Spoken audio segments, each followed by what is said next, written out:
Keir Starmer, in some ways, ran as the heir to Jeremy Corbyn. His first gamble, internally anyway, has been to lead as if he were almost anything but. His campaign to become leader of the party was pretty good.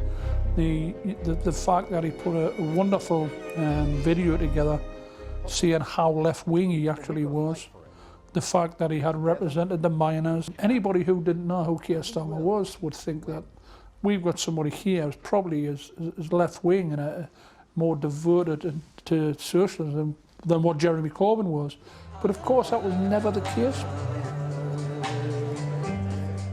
When victory was secured quickly, nearly all of the major Corbynites were removed from the shadow cabinet. Elements of the left cried betrayal. Yeah, I don't think you could put people in a shadow cabinet based on their politics. You have to put them there based on ability, and that's what Keir has done. Corbynites in the old shadow cabinet didn't have ability?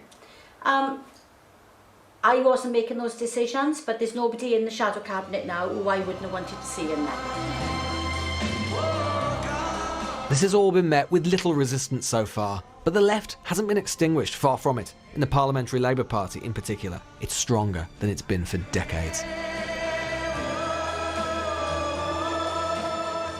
The left has to regroup, but the left is still very vibrant and will play a key role. That's why I've said to Keir that his argument about wanting a united party, he's right about that, but he shouldn't forget his left wing, and I'm going to be his friendly conscience along the way. Show me what democracy looks like! This is what democracy looks like! And there are old wounds still festering too.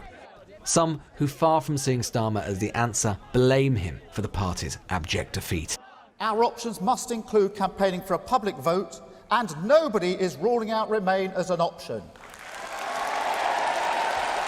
Of course, Keir was one of the main, if not the main, protagonist for moving towards a second referendum. He did everything in his power politically to make sure that we moved towards a second referendum. They had strong beliefs, but frankly they shouldn't have been able or allowed to express those beliefs from the shadow cabinet. They should have expressed those beliefs from the backbench. Exiting the EU. You can't underestimate either the anger felt still on parts of the left about Starmer's role in the party's Brexit psychodrama.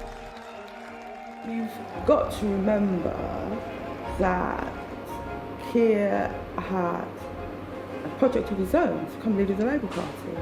I blame his mother for calling him Keir, and I wasn't going to work with him to forward that project. You were suspicious of him? Yeah. Because you were cognizant, aware of his ambition? Well, Keir Starmer's ambition is fairly apparent, and I think it's noticeable. Having been Mr. Remain all the way up till he got the leadership of the party, you don't hear much from Keir about Remain now. Well, I've got to say it is fairly ironic to hear under new leadership, get Brexit done. It brings tears to my eyes. Just tears, or a bit of anger as well? Both. Probably tears of anger.